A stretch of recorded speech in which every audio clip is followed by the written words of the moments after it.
Selamat siang pemirsa, apa kabar Anda hari ini? Senang sekali saya Galuh Pandu hadir menemani Anda dalam iNews Siang. Selain 3 berita utama tadi, iNews Siang juga akan menyuguhkan beragam informasi penting lainnya. Dan pemirsa, iNews Siang ini kami awali dari kebakaran terjadi di ruangan karaoke di lantai 3 Bandung Trade Mall, Kota Bandung, Jawa Barat. Dalam kebakaran ini seluruh pengunjung sempat panik dan berlarian keluar mall.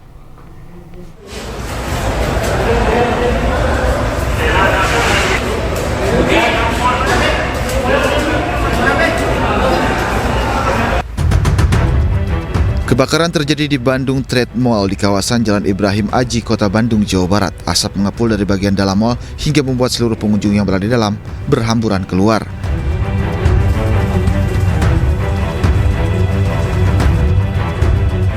Petugas pemadam kebakaran yang datang langsung berjibaku memadamkan api. Titik api yang berada di lantai 3 mall membuat petugas kesulitan memadamkannya.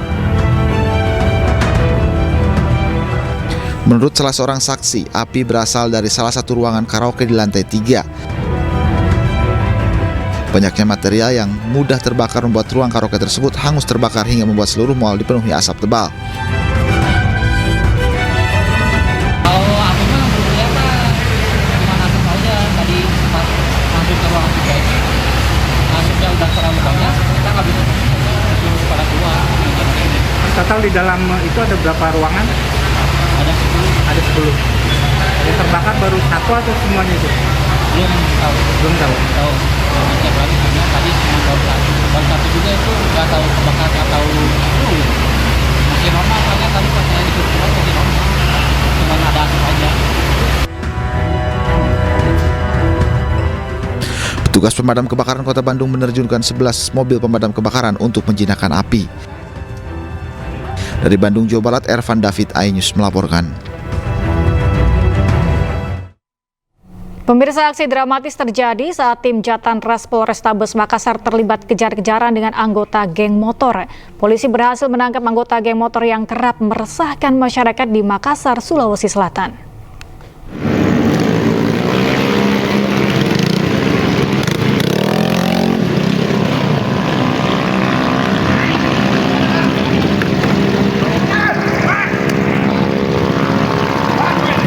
Tim Jatantras Polrestabes Makassar terlibat pergulatan dalam proses pembekukan geng motor pelaku balap liar di Jalan Raya Andi Pangeran Petarani, Makassar, Sulawesi Selatan. Sejumlah remaja kocar-kacir berupaya kabur. Beberapa pelaku tetap berupaya melarikan diri hingga nyaris menabrak petugas serta pengguna jalan. Petugas berhasil mengamankan kendaraan para pelaku. 3 anggota geng motor asal luar kota Makassar masih berstatus pelajar. Polisi mengintai pelaku konvoi menggelar aksi berbahaya di sejumlah ruas jalan di kota Makassar. Di antaranya beradu kecepatan kendaraan balap dan ini sebagai ajang unjuk diri bertaruh gengsi hingga perjudian. Polisi pun mengimbau orang tua agar lebih memperketat pengawasan terhadap anak. Para remaja ini, anak di bawah umur ini melakukan aksi balap liar di sepanjang jalur Petarani, terus melakukan aksi freestyle atau standing pelaku. Seluruh pelaku digiring bersama kendaraan ke Satlantas Mako Polrestabes Makassar guna proses hukum lebih lanjut. Sedangkan pelaku yang masih di bawah umur dilakukan pembinaan serta pemanggilan orang tua.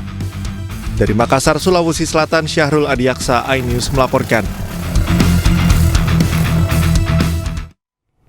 Seorang pengendara motor tewas dalam peristiwa tabrak lari di Bangkalan, Jawa Timur. Ibu korban yang selamat menangis histeris melihat anaknya tewas.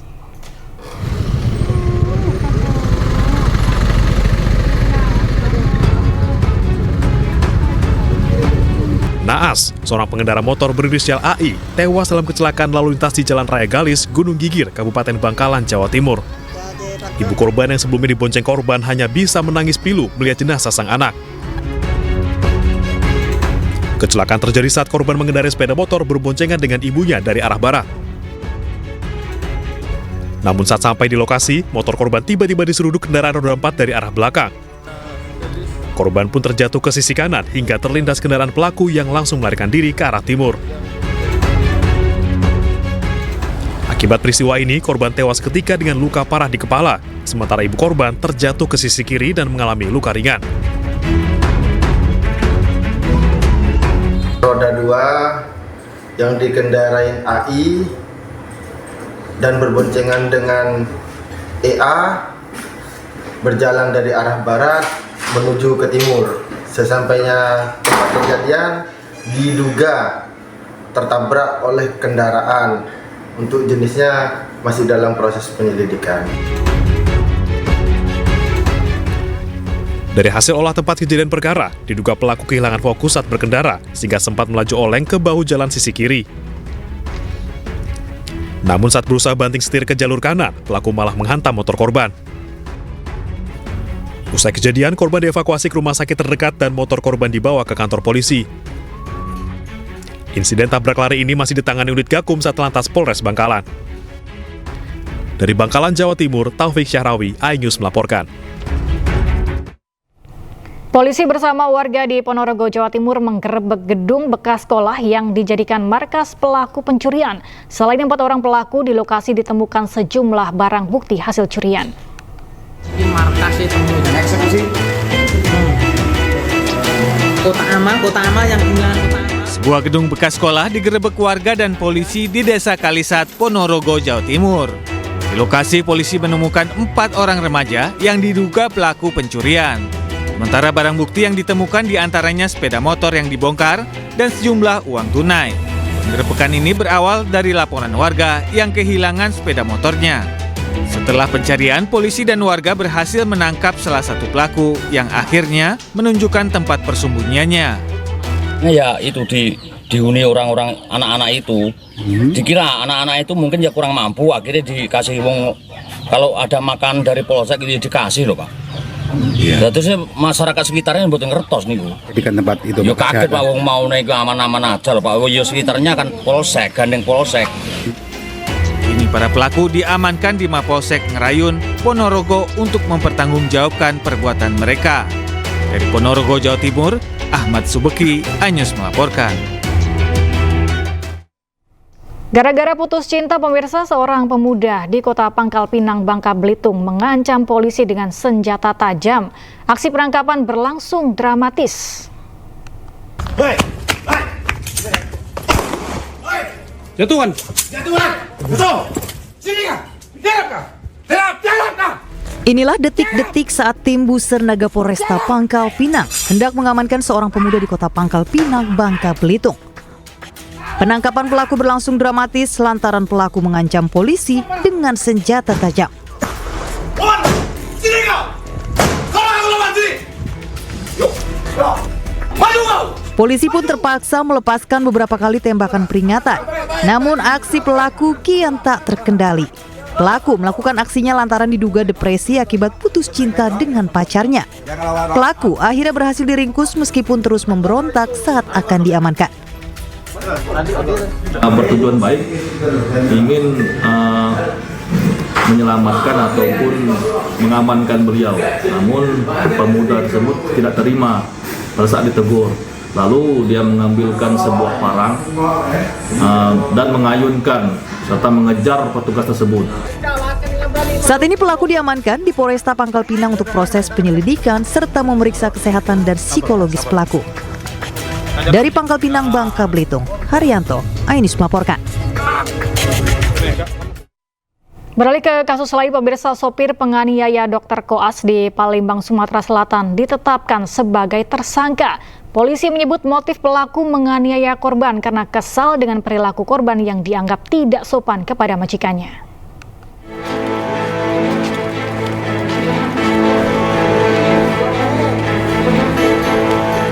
Direktorat Reserse Kriminal Umum Polda Sumatera Selatan menetapkan Fadila alias Datuk sebagai tersangka penganiayaan terhadap Lutfi, seorang dokter koas Rumah Sakit Siti Fatimah, Palembang. Fadila merupakan sopir keluarga L, mahasiswi Fakultas Kedokteran Universitas Sriwijaya yang menjadi pemicu kekerasan. Kepada polisi, pelaku mengaku menganiaya korban lantaran terpancing emosi dengan perilaku korban yang dianggap tidak sopan terhadap majikannya. Motifnya adalah karena pelaku kesal melihat korban seperti tidak respon terhadap ibu teman korban yang bernama saya inisial Ibu SM. Ya, ini ibu dari teman korban yang bernama LD. Sehingga pelaku emosi dan langsung melakukan penganiayaan. Saya meminta maaf kepada korban Lutfi dan keluarganya karena saya telah melakukan penganiayaan kepadanya. Dan juga kepada keluarga Ibu Lina, Bapak Dedi dan Lady, saya meminta maaf yang satu-satunya karena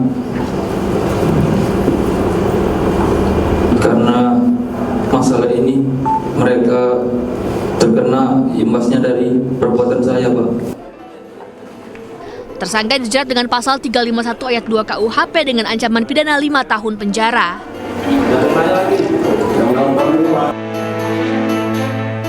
Sebelumnya viral penganiayaan terhadap dokter koas bernama Lutfi beredar di media sosial dan menjadi perbincangan masyarakat.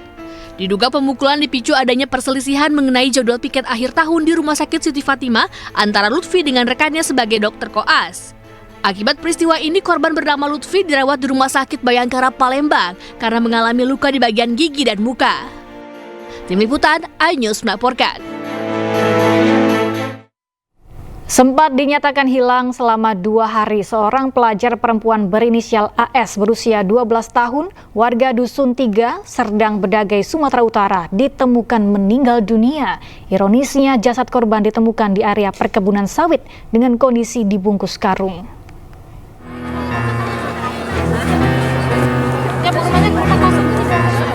Warga Dusun 3, Desa Lubuk Saban, Serdang Bedagai, Sumatera Utara digegerkan dengan temuan jasad pelajar di perkebunan sawit.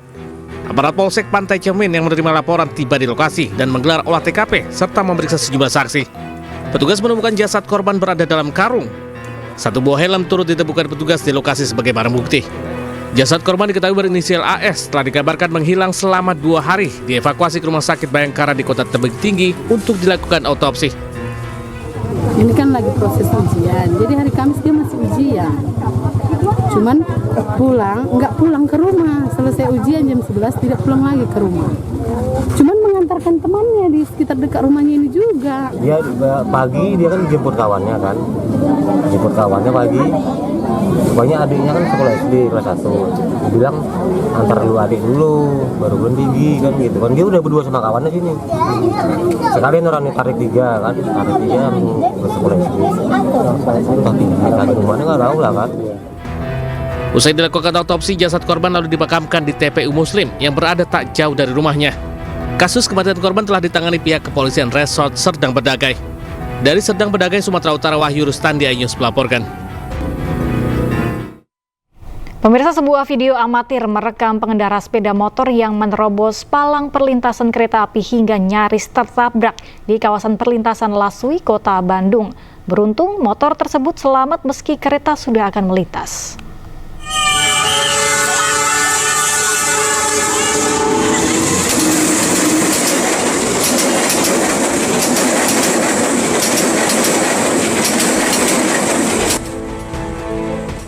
Inilah video amatir warga yang merekam kereta api Malabar melaju kencang dari arah timur menuju arah stasiun Bandung. Tak berselang lama, seorang pengemudi motor nekat menerobos perlintasan meski kereta api sudah akan melintas. Kejadian ini terjadi di perlintasan Jalan Laswi, Kota Bandung, Jawa Barat. Walaupun petugas sudah mengimbau pemotor tersebut, namun pengemudi motor tetap nekat hingga nyaris tertabrak kereta api Malabar.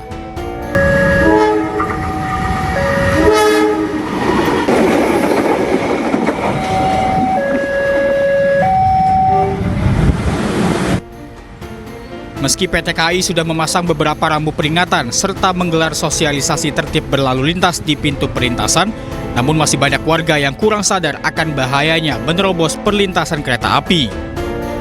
Api Malabar akan melewati pintu perlintasan tersebut. Pintu perlintasan sudah tertutup, namun pengguna jalan raya menerobos. Kami himbau kepada seluruh pengguna jalan raya untuk meningkatkan disiplin dan mentaati aturan saat akan melewati pintu perlintasan untuk keselamatan perjalanan kereta api dan keselamatan diri sendiri.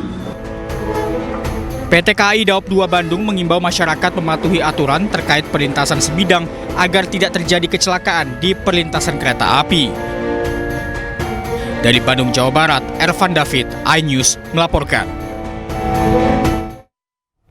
Menjelang masa libur sekolah dan Natal tahun baru, penumpang kereta cepat Wush di Stasiun Halim Perdana Kusuma Jakarta meningkat. Informasinya akan kami hadirkan usai jeda sesaat lagi.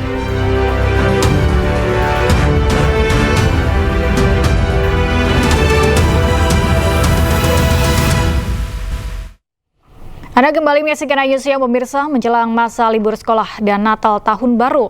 Penumpang kereta cepat Wush di Stasiun Halim Perdana Kusuma Jakarta meningkat. Lebih dari 20.000 penumpang menggunakan kereta cepat di akhir pekan ini.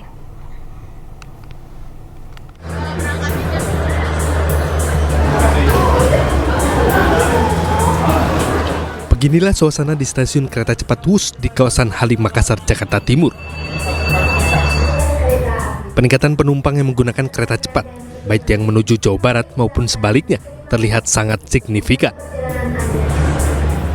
Peningkatan ini terjadi sejak hari Rabu pada tanggal 11 Desember 2024, jumlah penumpang harian mencapai lebih dari 20.000. Angka ini meningkat sebesar 12% dibandingkan rata-rata hari biasanya, yang berkisar di angka 16.000 hingga 18.000 per hari. Peningkatan ini lebih besar terlihat pada Jumat, 13 Desember, penumpang mencapai 23.000, meningkat 15% dibanding hari-hari sebelumnya. Hingga saat ini total tiket yang terjual mencapai 60.000 tiket, periode tanggal 13 hingga 15 Desember 2024. Ya, peningkatan volume penumpang Wush memang sudah terjadi sejak minggu ini. Tepatnya di hari Rabu kemarin sejak 11 Desember itu sudah terjadi peningkatan yang cukup signifikan dengan rata-rata 20.000. Di mana biasanya untuk hari kerja atau weekday penumpang rata-ratanya hanya sekitar 18.000 per hari. Dan bahkan di hari Jumat kemarin penumpang mencapai 23.000. Bisa dikatakan peningkatan terjadi sekitar 15% jika dibandingkan pada hari biasa. Karena memang saat ini sudah mulai memasuki masa libur sekolah dan juga akan berlanjut nanti ke masa libur Natal dan Tahun Baru. Untuk mengakomodasi kenaikan jumlah penumpang hingga puncak Natal dan Tahun Baru, KCIC mengoperasikan sebanyak 48 perjalanan kereta cepat dengan 28.000 tempat duduk setiap harinya. Dari Jakarta, Rio Manik, iNews melaporkan. Sementara itu pemirsa, kondisi stasiun Pasar Senen jelang libur Nataru masih terlihat ramai. Mayoritas penumpang memiliki tujuan untuk berlibur atau pulang ke kampung halaman. Menjelang libur Natal dan Tahun Baru 2025, stasiun Pasar Senen terpantau ramai calon penumpang. Hingga Sabtu, sebanyak lebih dari 400.000 tiket yang disediakan PT KAI dari jumlah total 750.000 tiket untuk para penumpang di masa libur Nataru. PT KAI Daop 1 Jakarta juga menyiapkan penambahan operasional berupa 17 kereta api dan 306 perjalanan untuk mengantisipasi lonjakan penumpang. Masa angkutan Nataru rencananya akan berlangsung selama 18 hari, mulai dari tanggal 19 Desember hingga 5 Januari 2025.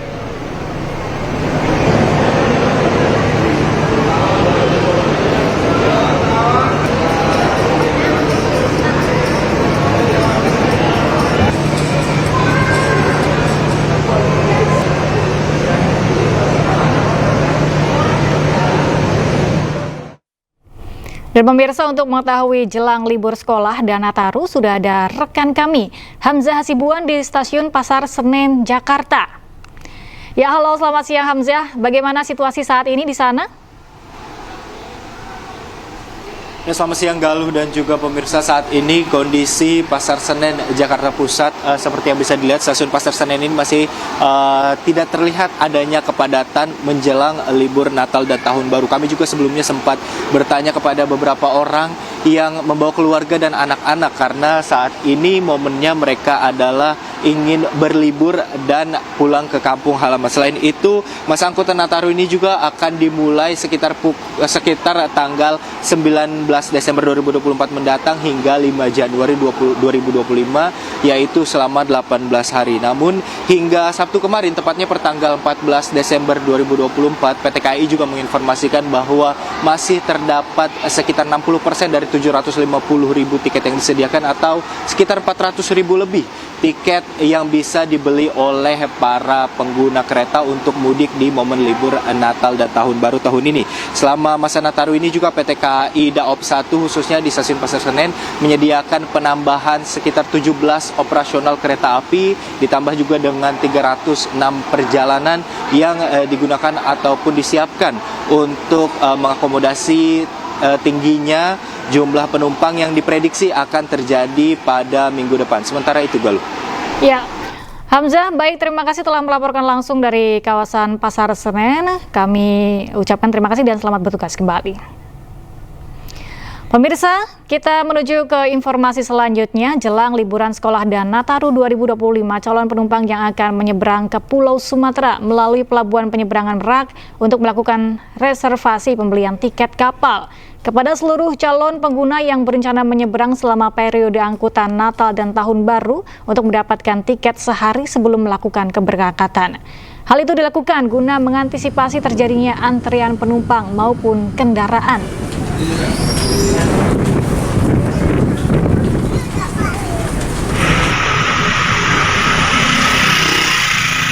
Sepekan jelang libur Natal dan libur sekolah, arus lalu lintas menuju kawasan wisata Puncak Cisarua, Bogor meningkat. Arus lalu lintas di Simpang Gadok, Ciawi, Kabupaten Bogor pada Minggu pagi terlihat ramai lancar di kedua arahnya. Pemberlakuan sistem ganjil genap diberlakukan di setiap akhir pekan dan pada libur Natal Tahun Baru. Kendaraan berplat nomor tidak sesuai dengan tanggal akan diputarbalikkan dan tidak bisa melintas di Jalan Raya Puncak. Sementara sistem satu arah di kawasan Puncak diberlakukan secara situasional.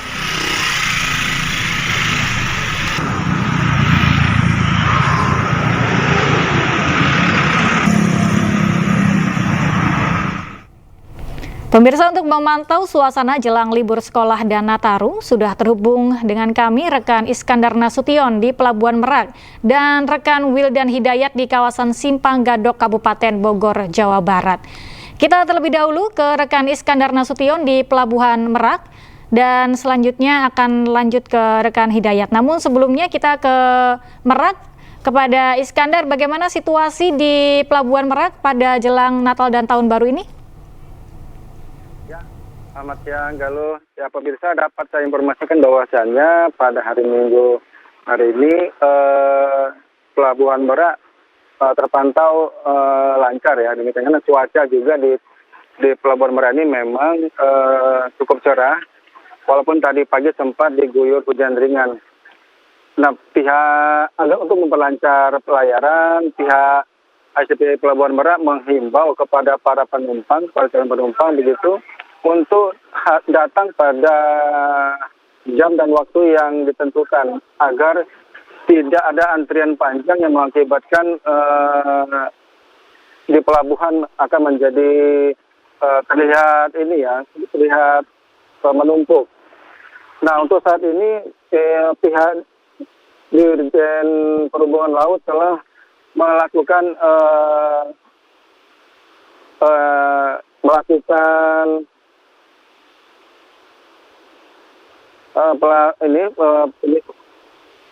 untuk ada dari 67 kapal yang telah disediakan, 47 sudah dilakukan inspeksi. Hal ini diharapkan agar kapal yang menyeberang ke Pulau Sumatera semua dalam kondisi sehat. Demikian dulu. Ya, Iskandar, bagaimana dengan puncak arus mudik atau arus lalu lintas di sana terjadi di selama Natal dan Tahun Baru? Kapan terjadinya? Ya, diprediksi memang di atas tanggal 20 atau tanggal 24-25. Hal ini memang memasuki musim libur sekolah dan dimungkinkan banyak yang akan berlibur ke Pulau Sumatera. Dan sejauh ini berapa banyak informasi yang Anda dapatkan berkaitan dengan peningkatan jumlah orang yang melakukan perjalanan ke wilayah Sumatera, Iskandar? Bisa diulangi dulu? Berapa banyak peningkatan yang terjadi untuk melakukan perjalanan ke wilayah Sumatera selama jelang libur Natal dan Tahun Baru ini? Ya, untuk saat ini memang terlihat cukup ramai ya. Namun dari pihak PT ACP sendiri belum memberikan data berapa jumlah pengguna jasa yang menyeberang. Baik. Demikian Galuh. Baik, artinya ada peningkatan yang cukup signifikan namun belum diketahui secara pasti datanya. Dan terima kasih Iskandar, kita lanjut terlebih dahulu ke rekan Wildan Hidayat di kawasan Simpang Gadok, Kabupaten Bogor, Jawa Barat. Ya, Wildan, bagaimana situasi terkini arus lalu lintas di sana? Ya, baik Galuh dan juga pemirsa di rumah, diketahui bahwa pada pagi hari ini arus lalu lintas di Simpang Gadok seperti terlihat di belakang saya ini terpantau cukup ramai lancar. Namun demikian, setelah tadi sekitar pukul 6 waktu Indonesia Barat di sini diberlakukan rekayasa arus lalu lintas berupa ganjil genap bagi nomor kendaraan yang memang tidak sesuai dengan pada hari yang ditentukan hari ini, yaitu tanggal sekian, bahwa tidak boleh melintas ke sini. Dan sekitar pukul 8 waktu Indonesia Barat tadi sempat dilakukan one way satu arah dari arah Jakarta menuju Puncak. Dan diprediksi bahwa pada hari Jumat mendatang libur Nataru sudah mulai diberlakukan one way mulai dari pukul 7 pagi hingga pukul 12 siang, dan begitu sebaliknya pada hari Sabtu dan Minggu pekan depan akan diberlakukan hal yang serupa. Demikian Galuh. Kira-kira kapan puncak keramaian terjadi pada masa libur Natal dan Tahun Baru ini di wilayah Gadok? Ya, untuk diprediksi bahwa arus lalu lintas akan mengalami kepadatan pada hari yang ditentukan, yaitu pada libur masa Nataru, yaitu pada hari Jumat pekan depan. Demikian Galuh. Bagaimana dengan keamanan atau berapa personil nantinya dari kepolisian yang akan ditugaskan untuk mengawal keramaian yang ada di wilayah Gadok? Untuk personil yang disiagakan ada di beberapa titik rawan-rawan kemacetan, diantaranya di Simpang Gadok, di Pasar Cisarua, dan beberapa titik simpang-simpang tempat-tempat wisata seperti Taman Matahari dan di Tiung Gunung. Demikian Galuh. Baik. Terima kasih Wildan telah melaporkan langsung dari kawasan Gadok, dan sebelumnya ada rekan Iskandar dari kawasan Merak. Terima kasih rekan-rekan, selamat bertugas kembali. Pemirsa, pendukung Cagup dan Cawagup Jakarta terpilih Pramono Rano menggelar acara syukuran atas kemenangan di Pilgub Jakarta. Informasinya akan kami hadirkan usai jeda berikut.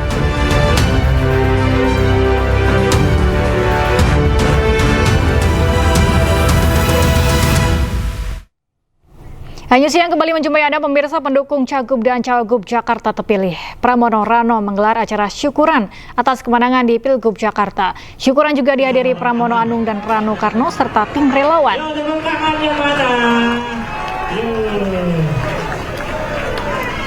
Boleh sambil nyanyi. Pasangan Pramono Rano secara simbolik memotong tumpeng sebagai tanda syukur atas kemenangan pada Pilkada serentak. Acara syukuran kemenangan ini digelar di rumah bersama relawan di kawasan Menteng, Jakarta Pusat. Acara yang dihadiri ratusan pendukung juga dihadiri tim ketua pemenangan Cak Lontong serta sejumlah koordinator relawan 03. Sebelum menggelar syukuran, para relawan terlebih dahulu menggelar konvoi keliling Jakarta. Kemudian KPUD sudah memutuskan, walaupun nunggu keputusan dari MK, tapi tidak ada gugatan. Dengan demikian, apalagi pasangan 01 maupun pasangan 02 juga sudah memberikan ucapan secara langsung, sehingga dengan demikian saya bersedia untuk ini pertama kali hadir acara syukuran. Pak, nanti kan tanggal 7 Februari akan pelantikan menjadi gubernur. Apakah dari Pak Pram sendiri akan mengajak tim atau mungkin dari pasangan sebelumnya untuk bisa Saya sudah berkomunikasi dengan pasangan 01-02, program-program baik yang bisa diterapkan dari mereka pasti saya akan terapkan. Kemudian juga sebelum pelantikan saya pasti segera membentuk tim transisi untuk mempersiapkan, karena 100 hari dalam pemerintahan saya, apa yang menjadi janji-janji politik ketika saya keliling, saya akan coba untuk penuhi. Gubernur Jakarta terpilih Pramono Anung berharap pelaksanaan Pilkada Jakarta yang berjalan damai dan sejuk menjadi contoh bagi daerah lain di Indonesia. Bersama pasangannya Rano Karno, Pramono akan mengakomodir program dua kompetitornya seperti sarapan dan internet gratis. Sini Mas Pram.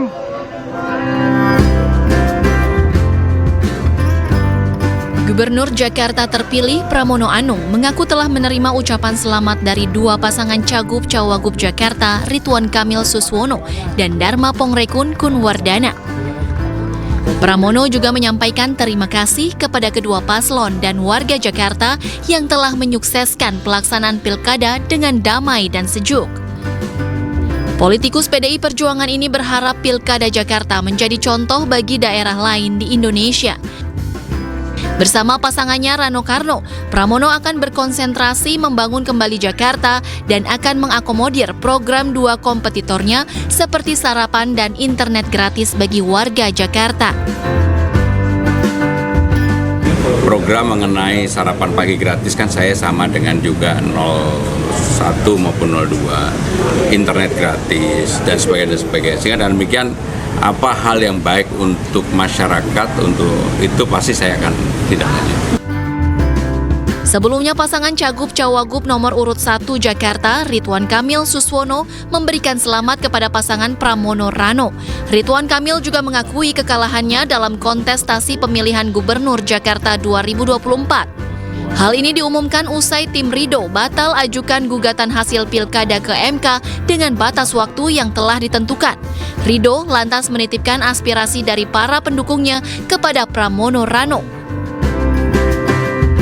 Secara umum ya, dengan penuh keikhlasan, dengan penuh kelegoan, dengan penuh banyak pertimbangan untuk kepentingan yang lebih besar, kami menyatakan tadi menerima dan mengaturkan selamat kepada Mas Pram dan Bang Rano Karno. Sementara di akun Instagram Rano Karno, ia mengunggah foto bersama Ridwan Kamil dengan tulisan "Politik sekedarnya, persahabatan selamanya". Dari Jakarta, Tim Liputan iNews melaporkan. Ketua Majelis Pertimbangan DPP P3, Roma Hurmuzi, membeberkan 4 kandidat yang dicalonkan sebagai Ketua Umum P3. Di antaranya adalah Sandiaga Uno, Taj Yassin, Saifullah Yusuf, dan Dudung Abdurrahman. Saya mendapat suara dari berbagai WhatsApp grup yang saya ikuti di internal Partai Persatuan Pembangunan. Sekurang-kurangnya sudah muncul 4 nama. Dari dalam ada Gus Yassin yang kemarin terpilih lagi menjadi Wakil Gubernur Jawa Tengah. Kemudian ada Pak Sandi Uno yang juga pernah menjadi Ketua Bapilu kita.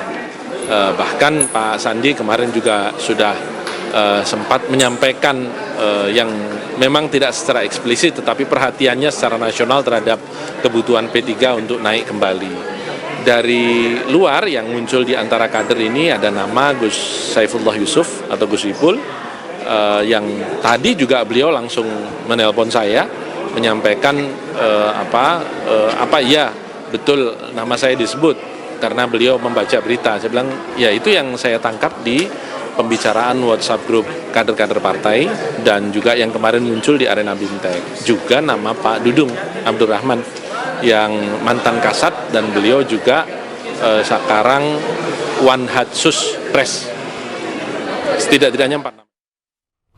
Memiliki banyak dokter spesialis dan memberikan pelayanan yang mudah, RSUD Sanjiwani di Kabupaten Gianyar, Bali kini menjadi rujukan warga di Bali Timur. Perkembangan itu tak lepas dari pembiayaan yang dilakukan Special Vehicle di Kementerian Keuangan.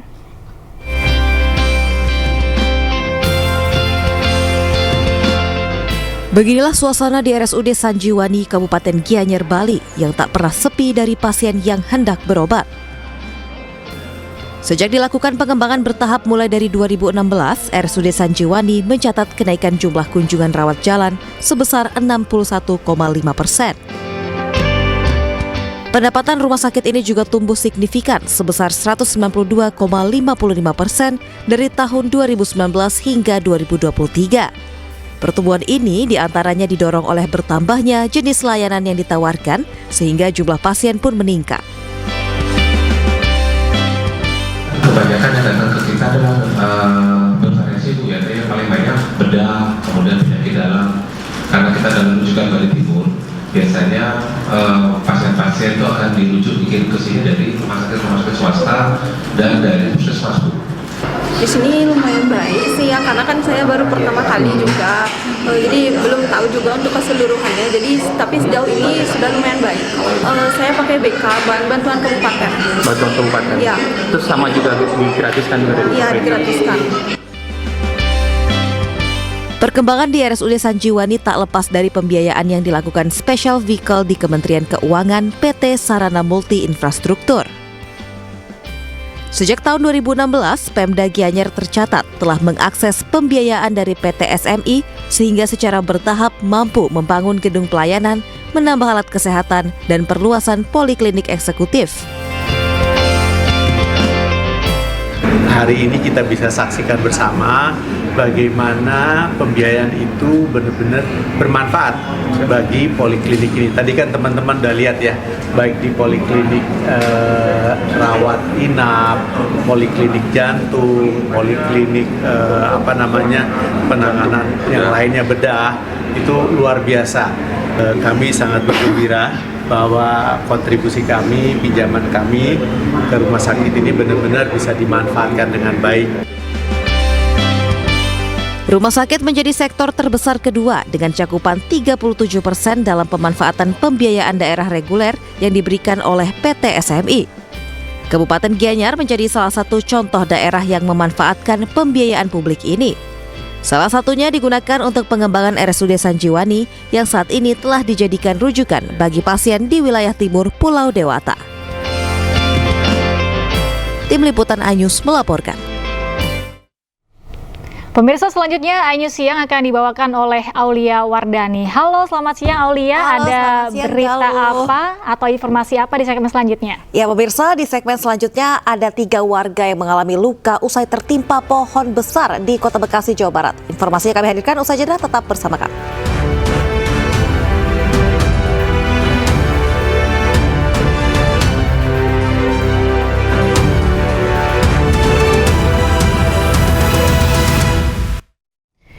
Ya, masih di iNews Siang pemirsa, bersama saya Aulia Wardani. Kita akan lanjutkan informasi terkait 3 warga yang mengalami luka usai tertimpa pohon besar di Kota Bekasi, Jawa Barat.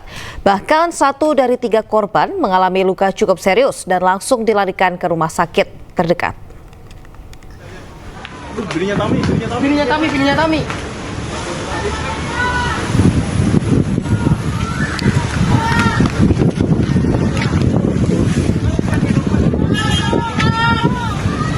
Dari rekaman video amatir milik warga, terlihat kepanikan warga saat pohon tumbang menimpa 3 orang warga di kawasan bisnis di wilayah Jatiwaringin, Pondok Gede, Kota Bekasi, Jawa Barat.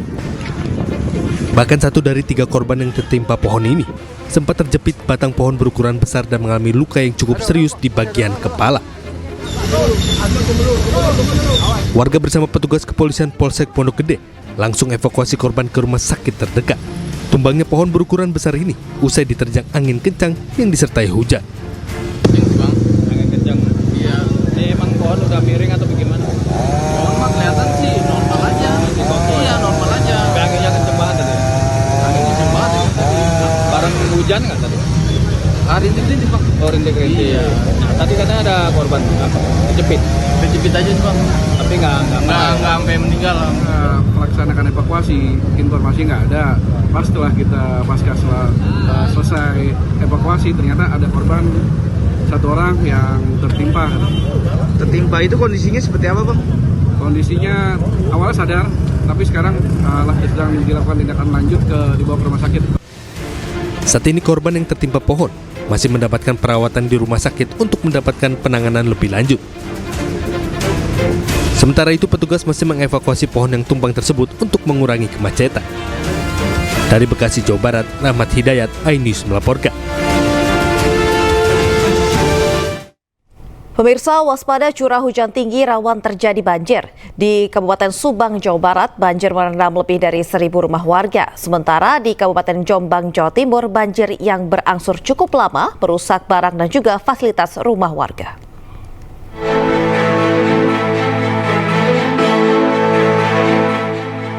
Lebih dari 1.000 rumah di 9 desa pesisir pantai utara Kabupaten Subang, Jawa Barat terendam banjir. Tanggul penahan air yang dipasang warga di depan rumah masing-masing kini sudah tidak berguna. Air tetap masuk ke dalam rumah. Ketinggian air pun mencapai 50 hingga 80 cm. Warga tampak pasrah dengan bencana musiman ini. Hampir setiap bulan kampung mereka selalu terendam banjir. Warga mengaku terpaksa bertahan di rumah masing-masing karena usaha mereka tidak bisa ditinggalkan. Kepada Bapak Gubernur, kepada Bupati yang baru, mohon tengoklah ke Pondok Bali, Pak. Mohon Pak. Saya mohon beribu-ribu mohon Pak. Bawa ucapan saya minta maaf ya. Tengok Pak di belakang Pak, batu Pak. Rumah saya Pak. Saya orang miskin, saya nggak bisa membantu merendahkan batu. Kan kalau punya duit Pak, saya minta bantuan kepala desa, nggak ada anggarannya. Kata dulu juga Pak, saya merasakan sedih Pak di belakang ombak kalau. Hal serupa juga terjadi di Desa Belimbing dan Desa Jombok, Kecamatan Kesamben, Kabupaten Jombang, Jawa Timur. Meski masih terendam banjir, namun ketinggian air sejak Minggu pagi ini sudah lebih surut. Ketinggian banjir yang sebelumnya mencapai 1,7 meter, pagi ini sudah turun hingga 70 cm. Kesempatan tersebut dimanfaatkan oleh sebagian warga untuk pulang dan memeriksa kondisi rumahnya. Warga berharap setelah banjir benar-benar surut, pemerintah mau membantu biaya perbaikan berbagai barang dan fasilitas mereka yang rusak. Tim Liputan iNews melaporkan.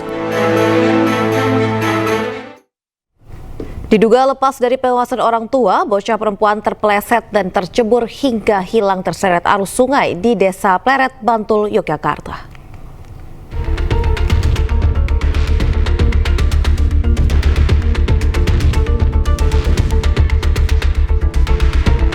Nasib naas menimpa seorang bocah perempuan berusia 4 tahun yang tengah bermain di tepi Sungai Belik di Desa Pleret, Bantul, Yogyakarta.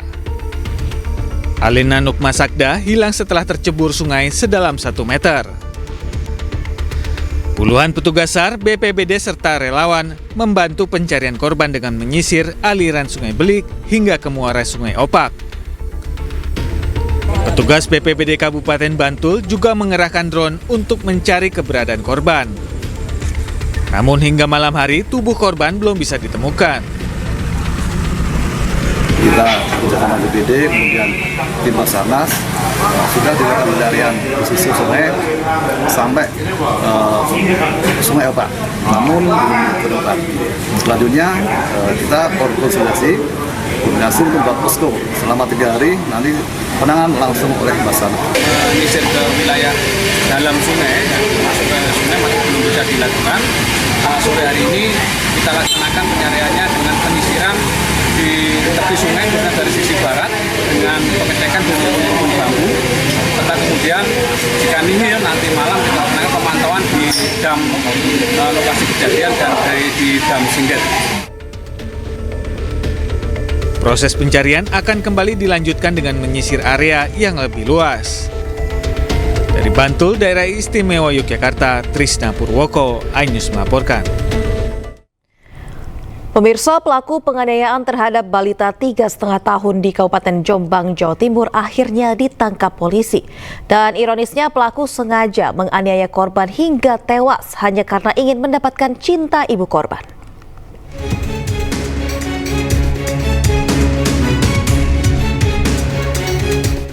Pria berinisial J, pelaku penganiayaan terhadap Kiara, balita berusia 3,5 tahun, asal Desa Karobela, Kabupaten Jombang, Jawa Timur, hingga tewas ini akhirnya ditangkap polisi.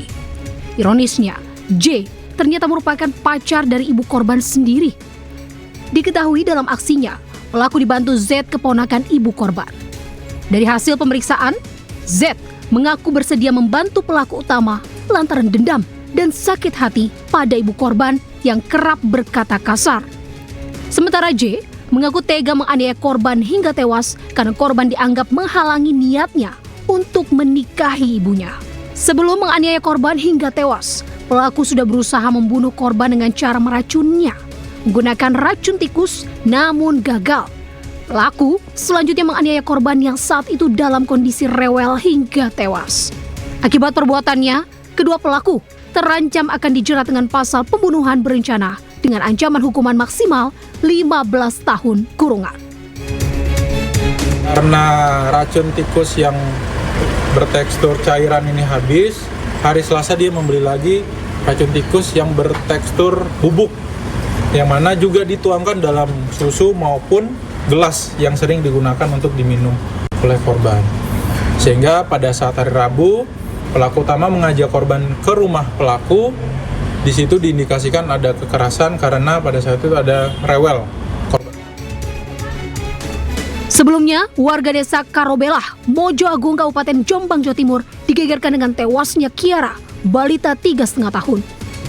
Sebelum tewas, korban bersama ibunya sempat dijemput terduga pelaku dan dibawa ke rumahnya di desa Palrejo. Namun sore hari, tiba-tiba ada kabar korban dibawa ke Rumah Sakit Muhammadiyah Mojo Agung. Karena kritis, akhirnya dirujuk ke RSUD Mojokerto hingga korban dikabarkan meninggal dunia. Dari Jombang, Jawa Timur, Mukhtar Bagus, iNews melaporkan. Pemirsa, polisi meringkus 4 pelaku penganiayaan terhadap seorang pedagang telur gulung di Tebet, Jakarta Selatan. Sebelum dianiaya hingga tewas, korban diketahui sempat menjual motor salah satu pelaku.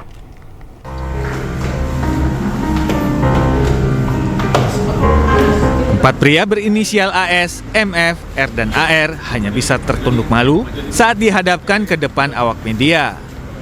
Keempatnya merupakan pelaku yang telah menganiaya seorang pedagang telur gulung hingga meregang nyawa. Peristiwa berawal ketika korban yang berinisial MR diminta membeli kebutuhan dagangan menggunakan motor salah satu pelaku. Namun korban tidak kunjung kembali hingga para pelaku mendapati korban di kawasan Bekasi lalu mengeroyoknya. Selanjutnya korban dibawa ke dua lokasi di kawasan Tebet dan kembali dihajar dan diikat di pohon. Sempat mengikat ya mereka di pohon. Ya, setelah diikat ditinggal tidur. Ya, sama AS dan MF. Ya. Pada saat kejadian inilah yang dua ikut membantu, itu memukuli, makanya kita amankan juga. Nah, jam 9.00 pagi dinyatakan si korban ini meninggal. Selain 4 tersangka, polisi turut menyita barang bukti ponsel, pakaian korban, pecahan botol untuk menganiaya, hingga motor yang sempat dibawa kabur korban. Atas perbuatannya, para tersangka dijerat pasal berlapis tentang penganiayaan, pengeroyokan, dan pembunuhan dengan ancaman pidana penjara maksimal 15 tahun. Dari Jakarta, Helmi Sejangbati, iNews melaporkan. Pemirsa, 8 pria ditangkap polisi karena menganiaya seorang anak laki-laki di Boyolali, Jawa Tengah. Saat diperiksa, para pelaku mengaku menganiaya korban dengan dalih korban sering mencuri hingga berbuat asusila.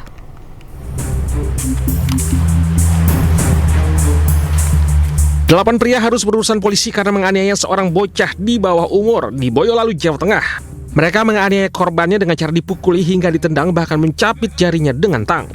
Aksi penganiayaan itu dilakukan bersama-sama dengan dalih agar korban mengaku setelah dituding melakukan pencurian hingga melakukan perbuatan asusila. Kini ke-8 orang ini sudah ditetapkan polisi sebagai tersangka. Dalam kasus ini, polisi menyita barang bukti diantaranya tang digunakan pelaku dan pakaian korban. Dan di tempat itulah terjadi kekerasan dan penganiayaan terhadap korban. Yang sudah saya sampaikan di awal, ada yang melakukan pemukulan, penendangan, dan juga ada yang mencepit jari kaki korban menggunakan tang. Jadi seperti itu. Untuk mempertanggungjawabkan perbuatannya, para pelaku dijerat pasal berlapis tentang perlindungan anak dan pasal penganiayaan bersama-sama. Ancaman hukuman maksimal 7 tahun pidana penjara. Dari Boyolali, Jawa Tengah, Tata Ramanta, iNews melaporkan. Pemirsa, Presiden Korea Selatan Yoon Suk Yeol dimakzulkan oleh parlemen terkait penetapan darurat militer beberapa waktu lalu. Sesaat lagi tetap bersama kami di iNews Siang.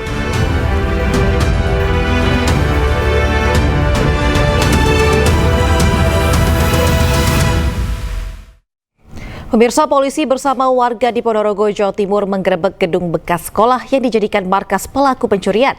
Selain 4 orang pelaku, di lokasi ditemukan sejumlah barang bukti hasil curian.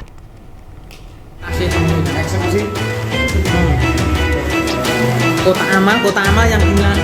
Sebuah gedung bekas sekolah digerebek warga dan polisi di Desa Kalisat, Ponorogo, Jawa Timur. Di lokasi, polisi menemukan 4 orang remaja yang diduga pelaku pencurian.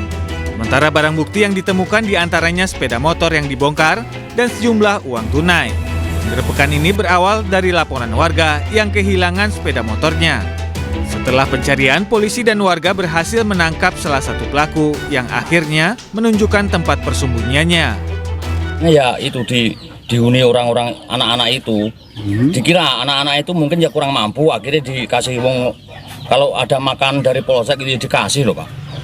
Iya. Terus masyarakat sekitarnya buat ngertos nih Bu. Jadi kan tempat itu. Yo kaget Pak, wong mau naik ke aman-aman aja loh Pak. Yo sekitarnya kan polsek, gandeng polsek.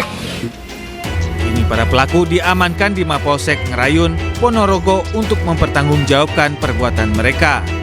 Dari Ponorogo, Jawa Timur, Ahmad Subeki, iNews melaporkan. Pemirsa, warga Desa Andalas Cermin, Kabupaten Tulang Bawang, Lampung dihebohkan dengan kemunculan seekor buaya muara sepanjang hampir 4 meter. Buaya tersebut terlihat saat tengah berjemur di pinggiran sungai tak jauh dari permukiman warga.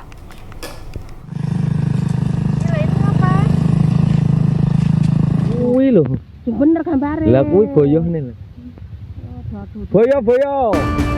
Seekor buaya muara terlihat di pinggir aliran sungai yang tak jauh dari pemukiman warga di Desa Andalas Cermin, Kecamatan Rawapitu, Kabupaten Tulang Bawang, Lampung.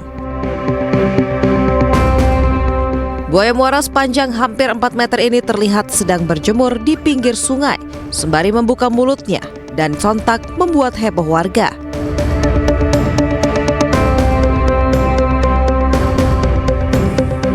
Meski belum menelan korban jiwa, namun kemunculan buaya ini membuat warga resah. Lantaran aliran sungai tersebut kerap digunakan warga untuk melakukan aktivitas sehari-hari. Kebetulan kemarin siang kita mau ke lahan, ngambil golok sama istri, dia pas berjemur tak videoin, kok ada buaya gede, fotoin sama saya, tak kirimin sama temen, kalau mau ngeliat buaya sini, saya bilang gitu. Udah. Perkiraan berapa meter sih Pak panjang buaya? Kalau panjangnya itu kan kalau badan sekitar 3 langkah kaki, berarti sekitar 2 meter, sama ekor sekitar nyampe hampir 4 meter lebih dikit. Memang kerap Pak ya muncul itu Pak? Sering nongol Pak, karena sering kelihatan itu aja. Warga berharap pihak BKSDA Provinsi Lampung segera turun ke lokasi untuk mengevakuasi buaya muara yang diperkirakan lebih dari 1 ekor tersebut. Dari Tulang Bawang, Lampung, Ahmad Lutfi Rosyadi, iNews melaporkan. Seekor harimau Sumatera terekam kamera menerkam kambing ternak warga di Kabupaten Pesisir Barat, Lampung. Harimau tersebut diduga sudah beberapa kali memangsa hewan ternak oleh warga.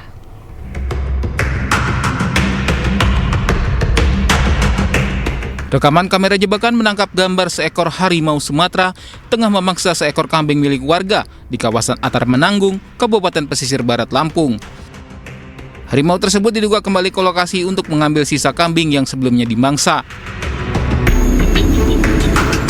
Sebelumnya warga setempat digegerkan dengan serangan harimau yang terjadi pada Selasa dini hari. Seekor kambing ditemukan dalam kondisi mengenaskan di dalam kandang. Menurut salah satu warga, serangan harimau ke hewan ternak miliknya sudah terjadi 2 kali. Sebulan lalu, diduga harimau yang sama memangsa 3 ekor kambing miliknya. Udah yang 2 kali? Udah 2 kali ya, didatengin harimau, kandang kambingnya terus dimakan. Yang pertama itu 3 kambing sekaligus dimakan. Kapan itu, berapa hari? Sebulan yang lewat. Oh, sebulan yang lalu. Untuk menangkap harimau yang meresahkan warga tersebut, tim gabungan membangun 3 pos pantau, yakni di wilayah Pekon Rawas, Pekon Padang Raya, dan Pekon Pelita Jaya. Dari Pesisir Barat Lampung, Enrico Ngantung, iNews melaporkan. Kita ke informasi lain pemirsa, PT MNC Guna Usaha Indonesia atau MNC Leasing dan PT Bank Pembangunan Daerah Kalimantan Tengah atau Bank Kalteng resmi menjalin kerjasama strategis untuk mempermudah akses pembiayaan bagi para pelaku usaha sektor produktif. Dengan pembiayaan sebesar 100 miliar rupiah, MNC Leasing dan juga Bank Kalteng optimis bahwa sinergi ini akan terus meningkat dengan lebih baik di masa yang akan datang. PT MNC Guna Usaha Indonesia atau MNC Leasing dan PT Pembangunan Daerah Kalimantan Tengah atau Bank Kalteng resmi menjalin kerjasama untuk mempermudah akses pembiayaan bagi para pelaku usaha sektor produktif, khususnya di Provinsi Kalimantan. Dengan kemitraan yang resmi ditandai dengan penandatanganan MOU di MNC Tower Jakarta Pusat ini, Bank Kalteng memberikan fasilitas pinjaman modal usaha kepada MNC Leasing sebesar 100 miliar rupiah yang diperuntukkan bagi pelaku bisnis terutama dalam pembiayaan alat berat, trucking, mesin industri, terutama di wilayah Kalimantan.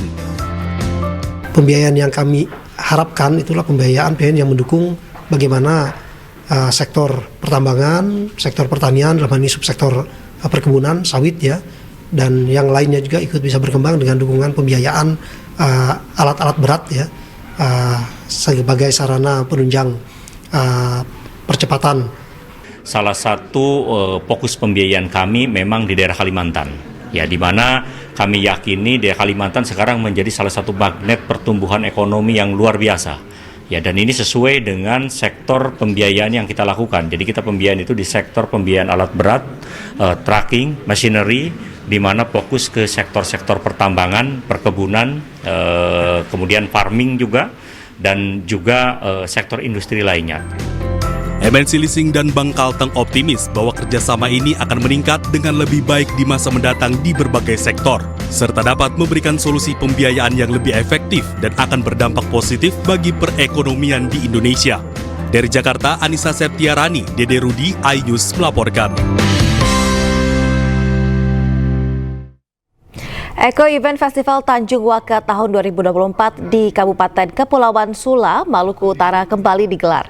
Dengan konsep Green Event Festival, Tanjung Waka tahun ini berhasil memecahkan rekor muri internasional penari terbanyak di atas laut.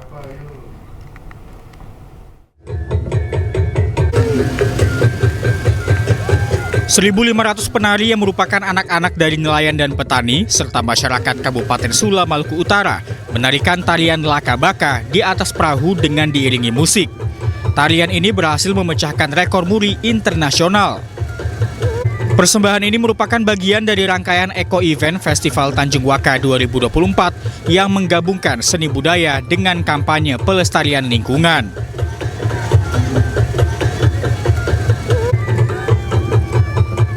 Festival Tanjung Waka juga menjadi sarana untuk memperlihatkan seluruh potensi Kepulauan Sula, baik dari aspek budaya, kuliner, sejarah, serta potensi dan kerajinan lainnya yang merupakan produk asli Kepulauan Sula. Sampai dengan seperti ini, alhamdulillah syukur, itu karena support yang luar biasa, yang besar dari Rekor Muri dan pariwisata yang selalu mensupport kita, dan masyarakat Kabupaten Kepulauan Sula yang begitu semangat, antusias, dan IO-nya juga untuk terselenggaranya Festival Tanjung Waka ini dengan sangat maksimal. Sementara itu, Kementerian Pariwisata mengapresiasi pemerintah daerah yang terus konsisten dan akan mendorong Festival Tanjung Waka untuk dapat lebih dikenal secara luas. Untuk tahun ini kami juga memberikan bantuan pemerintah berupa sarana-prasarana untuk mendukung promosi, dan diharapkan dengan dukungan ini Tanjung Waka makin dikenal melalui media-media sosial dan yang lainnya. Festival Tanjung Waka juga telah mendapatkan pengakuan nasional karena berhasil masuk Karisma Event Nusantara Kementerian Pariwisata. Pemerintah daerah menargetkan Festival Tanjung Waka masuk 10 besar event terbaik di Indonesia. Dari Kepulauan Sula, Maluku Utara, Ismail Sangaji, iNews melaporkan. Pemirsa, informasi tadi sekaligus menutup iNews siang hari ini, dan cuplikan tayangan berita iNews dapat Anda saksikan di kanal YouTube @official iNews.